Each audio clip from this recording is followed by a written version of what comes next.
tarde a todos. Obrigado pela presença. Obrigado pela presença da banca.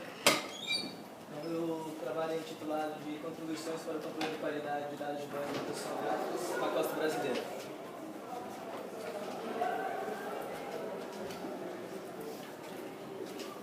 Para iniciar, eu acho que esse gráfico, essa figura, ela mostra bem a questão da necessidade e a utilização de boias metrosonográficas no mundo. Então, se vê aqui essas boias aqui, do projeto TAL. Também se vê bastante concentração de boias aqui no Golfo do México, devido à indústria de petróleo, bastante. E muitas boias aqui também na costa oeste e leste dos Estados Unidos, do Canadá. E já quando você olha aqui no Atlântico Sul, tem poucas boias, um número pequeno ainda de boias. E essas aqui são as boias que estão cadastradas na NDDC, National Data Buoy Center. Então tem a boia aqui de Rio Grande, Santos e Recife, do Programa Nacional de Boias. Essas 3 boias do projeto Pirata. Nessa data, dia 13 de maio, estava apenas a boia de Rio Grande, lançando dados em tempo real. Essas 2 boias elas estavam sem medições há mais de 8 horas. Então, essa figura exemplifica bem a questão do uso de boias metrosonográficas para a coleta de dados.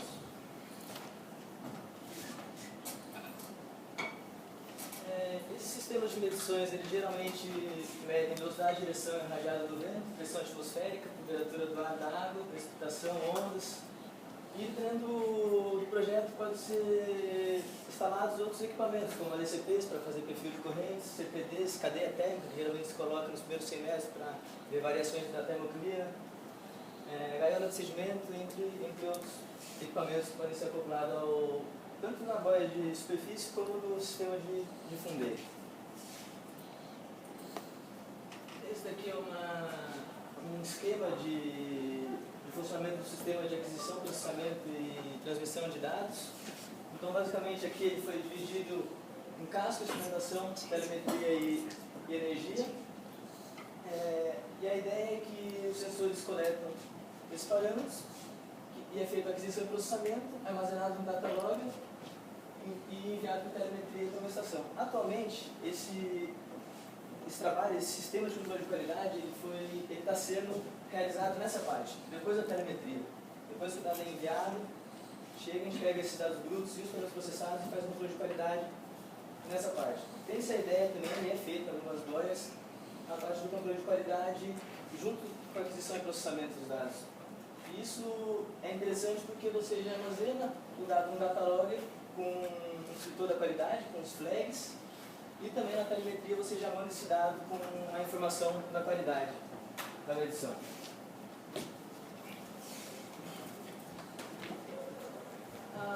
São diversas aplicações da coleta de dados por boias, entre eles a questão da transmissão em tempo real do dado coletado por boia possibilita, por exemplo, a validação de modelos numéricos e medições remotas de forma operacional, que é uma coisa interessante, além de auxílio a operações offshore, planejamento de estruturas marítimas, o estudo sobre a interação oceano-atmosfera também,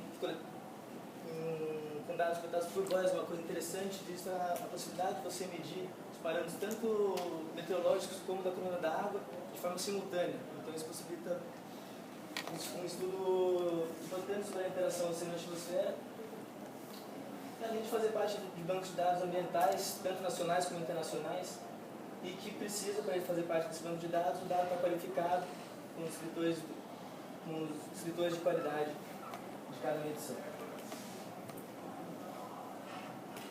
Um nível acima do controle de qualidade tem a garantia da qualidade de uma medição, chamado Quality Assurance, onde o controle de qualidade está envolvido. Então, a garantia de qualidade ela tem essa ideia de assegurar que os dados são de boa qualidade e estão livres de erros, e aplicada a dados de boias, podem ser citados, por exemplo, a calibração e manutenção periódica dos sensores, comparação entre os sensores, prevenção de bioconstrução e corrosão, uma documentação detalhada dos procedimentos de fundeio e manutenção, e o próprio controle de qualidade, que é o foco desse trabalho.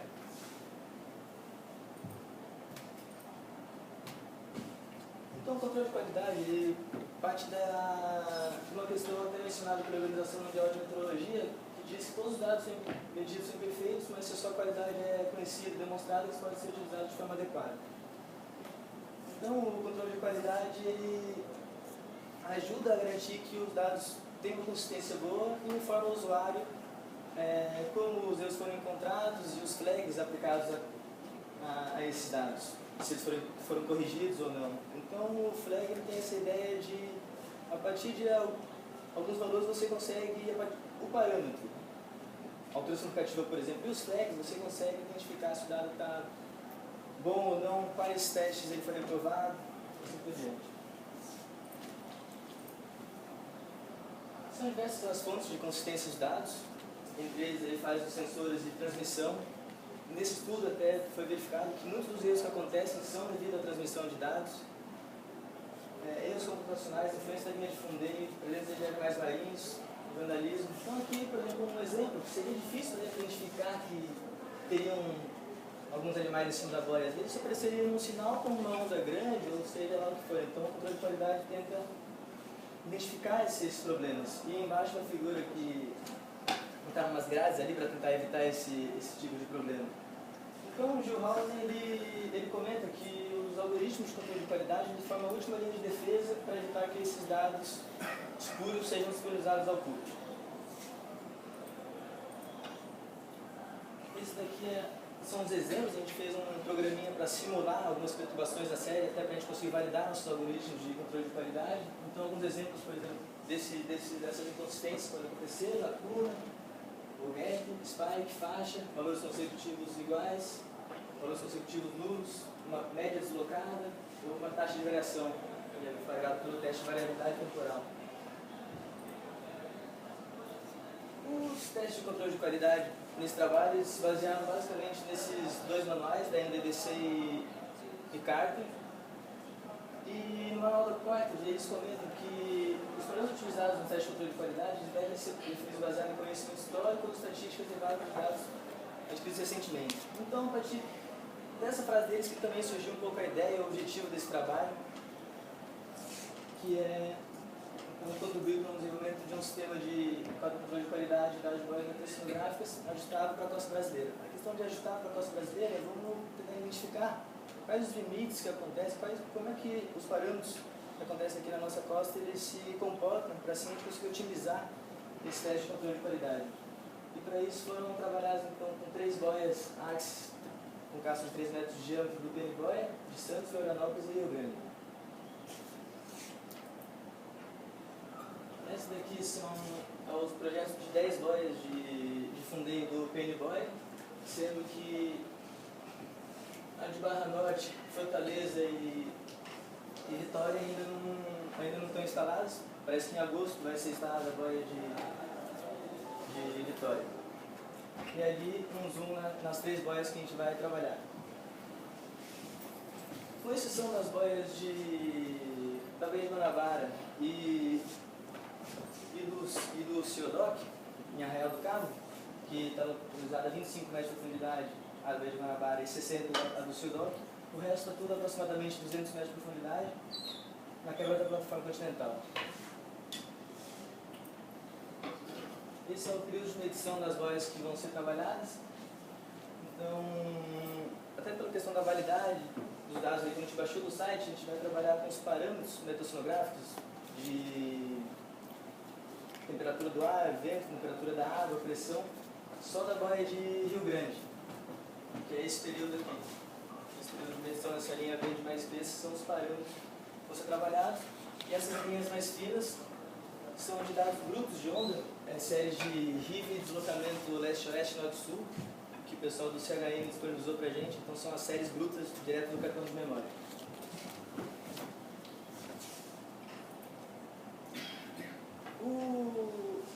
Os algoritmos para o controle de qualidade eles foram divididos em 2 módulos, consistência de dados brutos e consistência de dados processados, em que os 2 módulos é o objetivo de quantificar e qualificar as perturbações que ocorrem nos dados, informando ao operador em quais testes o dado foi reprovado e a validade da medição.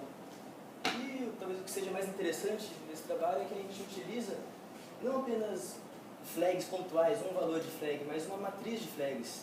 para conseguir identificar se o dado foi analisado ou não. Então o operador ele consegue escolher, por exemplo, nesse teste, se o dado foi reprovado, ele não vai estar bom, ou em outros testes ele pode estar suspeito, e assim por diante. Esses são os dois sistemas, os fluxogramas do controle de qualidade, aqui do dado bruto e aqui do dado processado. Eles são bem similares, e a ideia é que entre uma série de dado bruto, no caso do dado bruto, ela é passada por todos esses testes e vai atualizando uma matriz de flags para cada resultado de cada teste. Se o dado for aprovado, calcula o parâmetro, por exemplo, uma altura significativa, e atualiza uma matriz com os dados processados. Se ele for reprovado, esse parâmetro recebe um not a number, um valor inexistente, e atualiza a matriz de flags. Se ele for suspeito, ou seja, se ele não for reprovado e nem aprovado for suspeito, o parâmetro é calculado, atualiza a matriz de flags, e quando possível, quando tiver esse dado em mão, faz uma verificação manual e tira uma nova conclusão se o dado foi aprovado ou reprovado. Se caso ele tenha sido reprovado, o parâmetro recebe not a number e atualiza sua matriz de flags. Aqui é similar ao... Por exemplo, se a gente tem o dado bruto e calcula o parâmetro processado, vem daqui ele já passa para cá. Mas se tiver só o parâmetro processado, como nesse caso da Bahia de Rio Grande, atualiza a matriz de flag com os testes dos dados processados. Se o parâmetro for aprovado, ele atualiza a matriz com os dados processados. Se não, o parâmetro recebe not a number. Se for suspeito, faz uma verificação manual e, dependendo do resultado, atualiza mais uma vez essa matriz com os parâmetros dos dados processados. Esses são os testes sugeridos para serem aplicados nesse sistema de controle de qualidade. A gente dividiu ele em dados brutos e dados processados de onda e metaoceanográficos. Então, por exemplo, até o teste 9 pode ser aplicado em todos os parâmetros, e esse daqui depende de cada parâmetro. Às vezes é aplicado só em onda, às vezes só em vento. Então, a ideia inicial é verificar a posição da boia. Se a boia já não estiver na posição esperada, classifica, não analisa o dado, fica ele como inconsistente. O teste de lacuna. Você vê se tem uma lacuna do dado maior do que um limite que o operador estipula. Valores consecutivos nulos e iguais, como mostrado naquele exemplo, você também escolhe um limiar para o dado ser classificado como consistente ou não. O teste de spike, geralmente você vê se um valor pontual na série ela excede um valor maior do que uma constante vezes o desvio padrão, o multiplicador do desvio padrão no caso. O teste de faixa, ele entra com dois limites, um para classificar o dado superior ou inferior e para classificar o dado como suspeito ou inconsistente. Na NDBC ela diz como hard flag ou soft flag.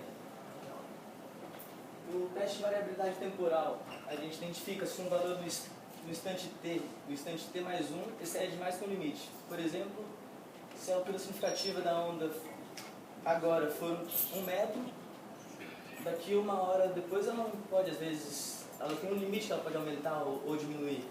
Então a gente também achou esses valores. Segmento deslocado, a gente pega a série temporal, subdivide ela em segmentos e calcula as médias desses segmentos e vê se o valor médio de um segmento e do segmento consecutivo se ele passa de um limite. Média de desvio padrão, basicamente a gente, de posse do conhecimento prévio do valor médio de desvio padrão na série temporal, a gente vê se esse valor está divergindo muito desse valor esperado. Esgoteio da onda, isso pode ser aplicado tanto na série temporal como no parâmetro processado. No caso, você verifica a relação da altura significativa pelo período ao quadrado, seria um critério de estabilidade da onda.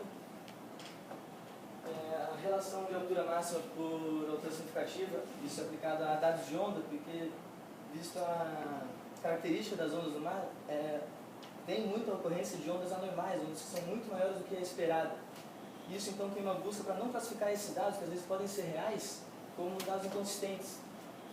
Por exemplo, uma onda normal, uma freak wave, elas parecem muito com spike, por exemplo. Então a gente tem essa busca para tentar criar flags específicos para a gente não descartar essas séries que podem ser bem importantes. Valores flags é aplicado tanto a séries de Rive como ao valor de altura significativa, quer dizer, quando parâmetro está muito baixo, às vezes não dá para calcular o parâmetro calculado não vai ser de boa consistência, por exemplo, para calcular a direção de onda. A faixa de frequência operacional é aplicada aonde vento, você vê, por exemplo, em onda, tem que estar dentro de uma faixa ali de uns 4 a 25 segundos ou coisas assim. O valor de check ratio, ele verifica o K teórico, o valor de número de onda teórico, pela teoria linear, e o valor do K medido, pelos pés cruzados, das séries de Rive, Pitt e Rho.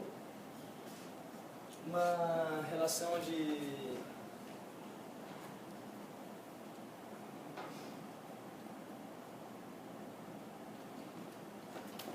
aqui são outras análises conjuntas que devem ser feitas para você tirar dúvidas dos dados. Por exemplo, uma relação da direção de onda em alta frequência com a direção do vento, geralmente elas são bem semelhantes. A relação do vento com pressão, velocidade rajada do vento, por exemplo, as duas séries elas seguem exatamente a mesma distribuição, só que uma rajada um pouquinho mais acima, então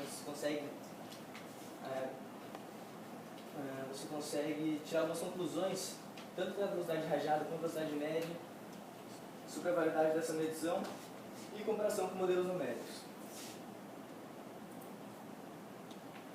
Então a gente usa os flags propostos pela Unesco, que também é utilizado pelo CAGRE,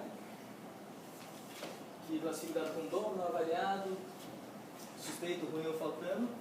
E esse é um exemplo da saída da rotina de controle de qualidade de dados brutos de onda, com essa ideia da matriz de flags. Então, por exemplo, essa daqui é a data e hora.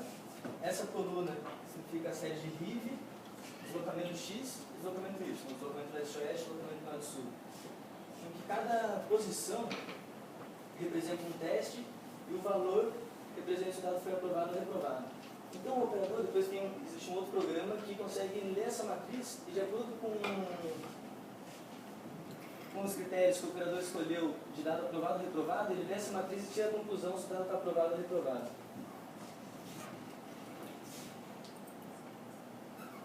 Então agora a gente vai entrar em algumas técnicas aplicadas ao controle de qualidade que vem na ideia da sugestão do IUS que os parâmetros utilizados nos testes devem ser aplicados baseados em conhecimento das séries históricas ou de dados adquiridos recentemente. Então a análise preliminar procura conhecer o comportamento dos parâmetros metassonográficos a fim de otimizar a eficiência dos testes de controle de qualidade. Para isso, então, foi utilizado a boia de Rio Grande e foi avaliado os parâmetros de velocidade, direção do vento, pressão atmosférica, temperatura do ar e da água, altura, período de direção das ondas. Então a gente vai passar um gráfico desse para cada parâmetro. Então nesse gráfico, os dados em azul são os dados sem ter passado por uma consistência dos dados e em vermelho com controle de qualidade. Então aqui você vê essa parte, por exemplo, de valores nulos que não foi medido.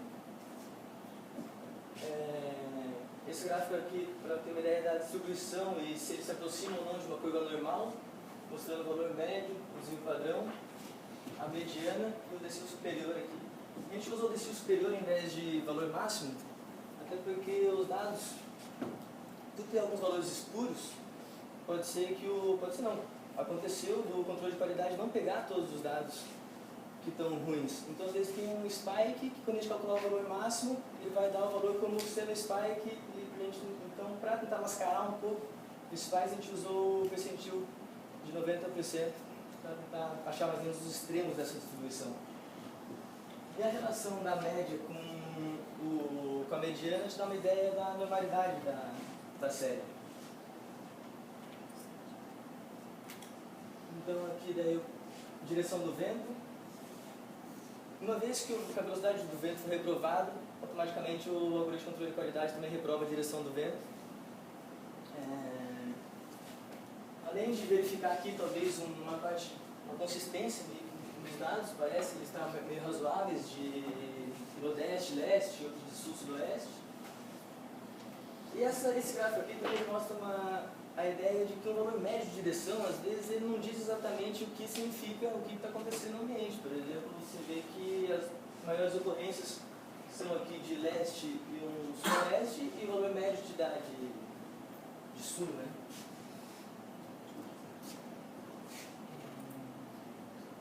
Então, geralmente eu utilizo para dados direcionais essa roda dos ventos, isso daí é a roda de velocidade, intensidade e direção dos ventos lá em Rio Grande. Curioso, a questão da maior ocorrência ser aqui de oeste, de leste, outra ocorrência também em Grande de Sul e de Nordeste, mas pelo que a gente está dando uma analisada nos campos de vento, parece que realmente lá em Rio Grande tem vento vindo, bastante vento vindo de oeste da costa. A temperatura do ar também verifica uma bimodalidade dos valores de temperatura. Também notas que a velocidade do vento e os parâmetros tinham medido nesse período aqui de novembro a maio, e o sensor de temperatura do ar deu algum problema que não mediu.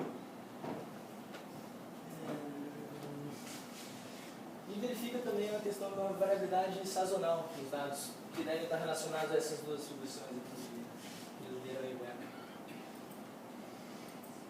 A temperatura da água é similar à temperatura do ar, porém um pouquinho mais alta. A temperatura da água em média foi mais alta do que a temperatura do ar, e já o sensor estava funcionando no período de novembro a maio. E também, mais uma vez, nessa distribuição bimodal, o valor médio também não diz exatamente, não representa a distribuição. A pressão atmosférica também é interessante notar que ela segue uma distribuição normal muito bem. E existe também a variação que acontece, é uma variação muito mais relacionada à entrada de frente fria do que à sazonalidade. Isso também é interessante verificar isso daí. Então, essas análises, aqui a altura significativa, você vê que segue uma distribuição mais parecida com uma distribuição de Euler, com uma simetria positiva, e nota-se ainda também alguns valores espúrios ali que o dado foi reprovado. Então, aí exemplifica o cálculo de valor de H máximo, por exemplo, funcionaria, porque aqui os algoritmos de controle de qualidade não pegaram aqueles dois dados que não tem cara de ser dado muito válido. O valor médio das ondas deu na ordem de 2 metros e o percentil de 90% deu 3. O valor de períodos de pico também nota-se bastante dados escuros ali, maiores. É interessante notar a questão dessa distribuição do gráfico de percentil, essas notazinhas aqui referente ao grau de liberdade do processamento utilizado. Foi verificado aí que a Axis usa entre 8 e 16 graus de liberdade para o cálculo do espectro. E valor de direção, também valor de direção similar também ao dado de vento, uma vez que a altura significativa foi reprovada, a direção da onda também é reprovada. Também mostrou aqui uma bimodalidade das direções. E no gráfico de rosa você vê que em relação, diferente do vento, que tem muito vento de oeste, as ondas não tem onda de oeste. A maioria das ondas acontecem de sul, sudeste e nordeste, sendo que os maiores períodos são relacionados às ondas de sul-sudeste. Então, para o teste de variabilidade temporal, que é aquele de verificar se um dado no instante t0 e instante t mais 1, ele excede um limiar. Então, para isso, para cada parâmetro, a gente aproximou a primeira derivada e fez um gráfico de distribuição para identificar quais são os valores mais aceitáveis que um dado pode ter de uma variação horária. Em relação ao período de pico, até nos manuais eles comentam isso, que devem ter bastante cuidado, porque na entrada de frente fria o período pode mudar de 5 para 15 segundos, então foi esse valor que a gente achou na distribuição. Então coloca aí talvez como um soft flag, mas tem que ser avaliado com certa restrição. E também outros parâmetros tem que ser feita uma análise conjunta, por exemplo, se a pressão atmosférica ela despencar muito rapidamente, esses limites podem ser menos restritivos em relação à velocidade do vento e outros parâmetros. Qual a ideia de calcular a quantidade e duração de uma perturbação de um valor consecutivo nulo na série, que o Ayus ele recomendou que se uma perturbação dura mais do que 10 pontos, esse dado deve ser suspeito ou deve ser avaliado com maior cuidado. E para isso a gente utilizou então uma série de RIV com HS de 6 metros, um período de pico de 11 segundos, para avaliar essa distribuição. Aqui então é a série consistente, a série 100 está perturbada, e o espectro. E a gente foi colocando valores nulos nessa série de uma forma aleatória, escolhendo a duração e a quantidade das perturbações. Esses aqui são 3 exemplos daí dessas, colocando essas perturbações nas séries, como é que o espectro ele vai variando. Então você vê que até a forma do espectro muda, né? Por exemplo, aqui começa a criar um período mais em alta frequência. Interessante.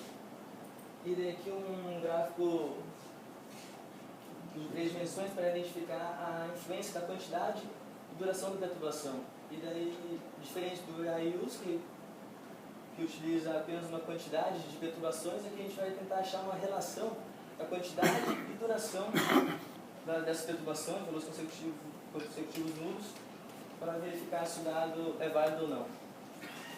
Então você verifica que para uma quantidade de perturbação aqui maior que 10, 20 segundos, a quantidade de perturbações ela se torna bem mais crítica. Por exemplo, aqui esse gráfico ele cai muito mais rapidamente do que aqui.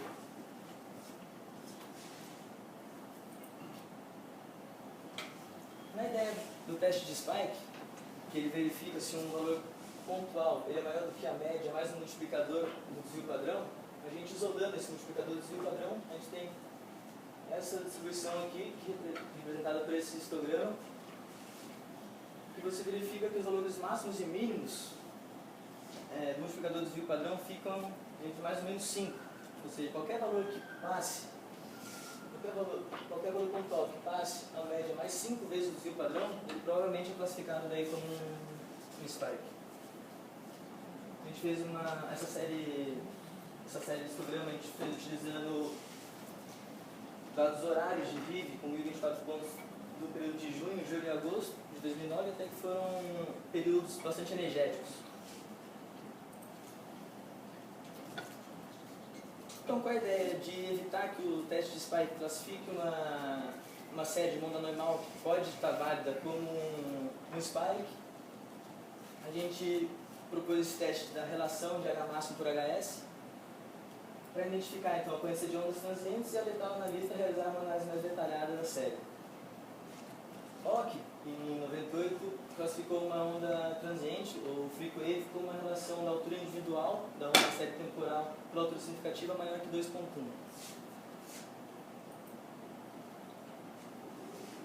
A gente fez esse gráfico com todos os dados de ondas grupos de Rio Grande para avaliar essa distribuição e ver o significado físico para a nossa região aqui, desse valor de 2.1.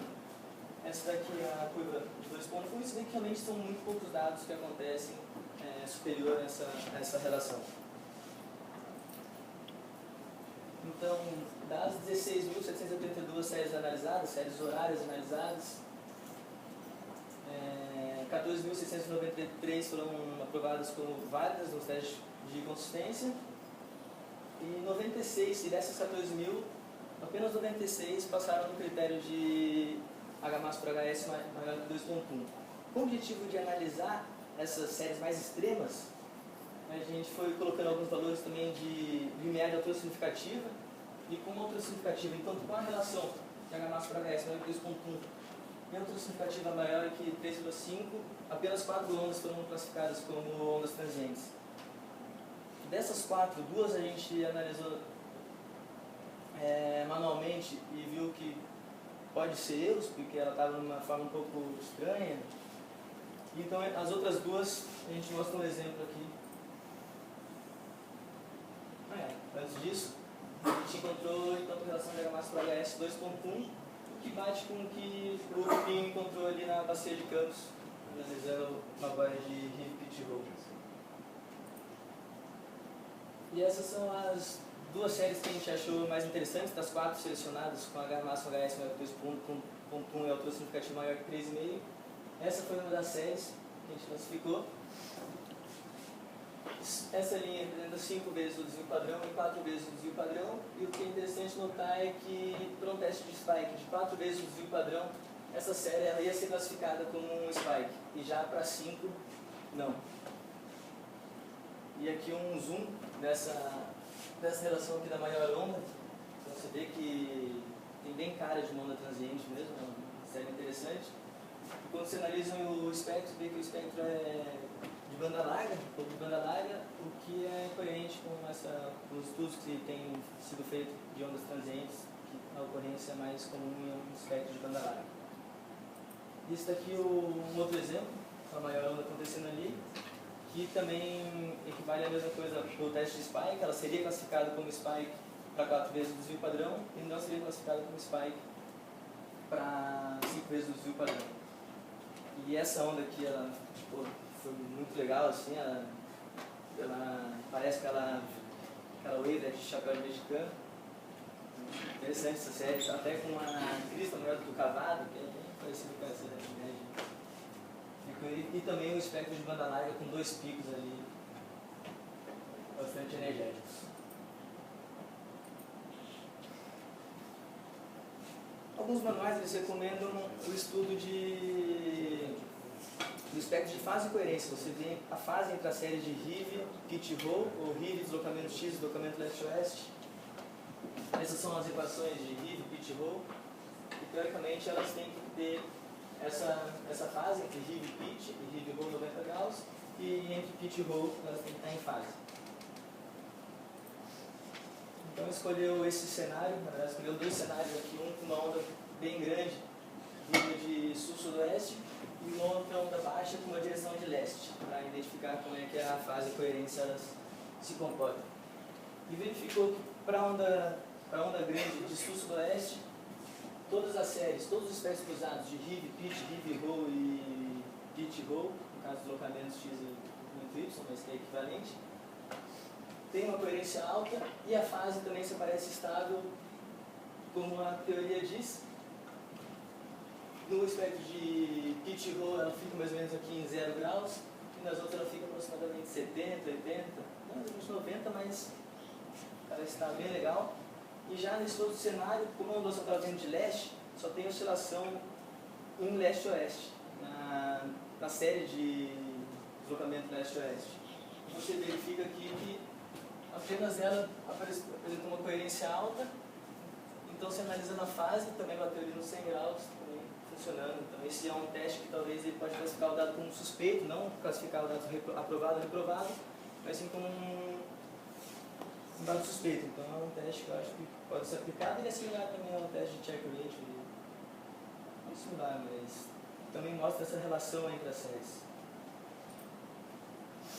A técnica Dart-Blades, você tem como diagrama de parente, e ela está sendo utilizada atualmente mais para analisar os dados de uma forma visual. Você vê que uma forma para o mês inteiro. Então a gente botou o vento é da reanálise do CFSR. Então você vê boia de Rio Grande e boia de Santos no período de maio de 2012. Tem grande semelhança entre as medições, né? Por exemplo, algumas diferenças interessantes aqui nessa ondulação, que aqui deveria estar bem na zona de geração, ainda com uma faixa de períodos mais curtos e o vento associado, e já aqui a ondulação chega praticamente sem vento, com o vento mais aqui nessa outra faixazinha de alta frequência.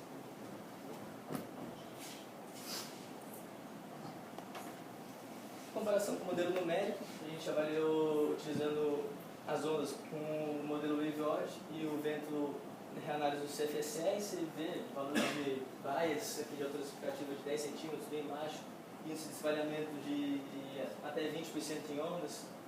Já a velocidade do vento também, o bias fica em 0,78 metros por segundo, ou seja, dá para fazer essa comparação com os modelos numéricos. Os modelos numéricos hoje em dia estão tão bons que eles só utilizavam o dado para validar o modelo, mas hoje em dia usar um modelo para validar o dado também pode ser aplicado. Aqui um exemplo para a boia de Santos.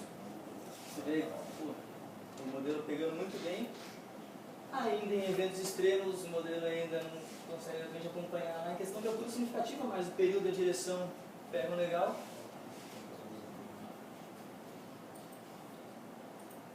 E aqui para o dado de Rio Grande, com a comparação do CFSR, também pega bem, apresenta bem, tanto a velocidade como a direção. E naquela dúvida que a gente tinha ficado na roda dos ventos em relação à velocidade, à direção do vento, verifica que tem um vento de oeste ainda bem ocorrente aqui. Ou seja, do modelo, né? Então pode ser realmente que tenha dados dentro de OS lá.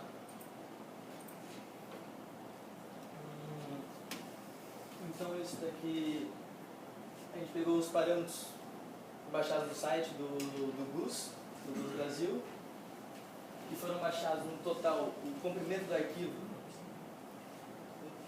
O número do arquivo tinha 11.474, quando a gente tirou os valores escuros, que estavam menos 999, a gente encontra só 7.241, e dentre eles, para cada parâmetro, a gente avaliou quantos foram aprovados na consistência, dando uma porcentagem aqui de dados aprovados. Então você vê que os menores correram em velocidade de direção do vento, até por aquela falha grande que deu na primeira figura.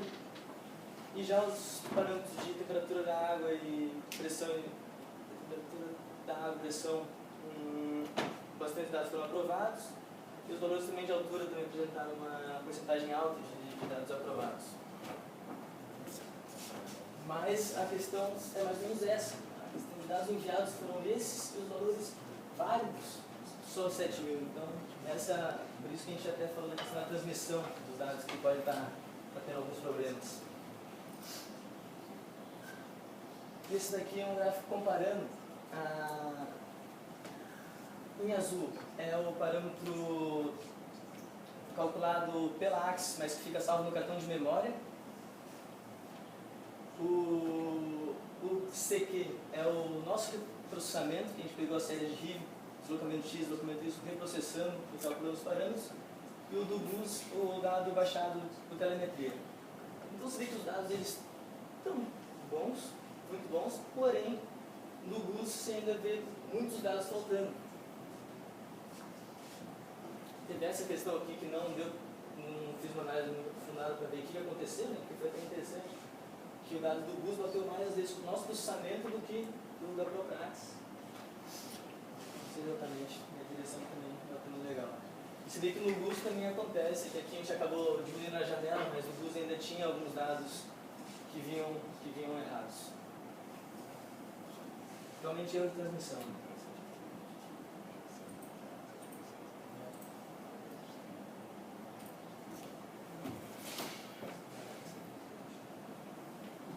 Isso daqui foi na quantidade de dados brutos analisados que a gente baixou. Que a gente pegou para o pessoal do CHM.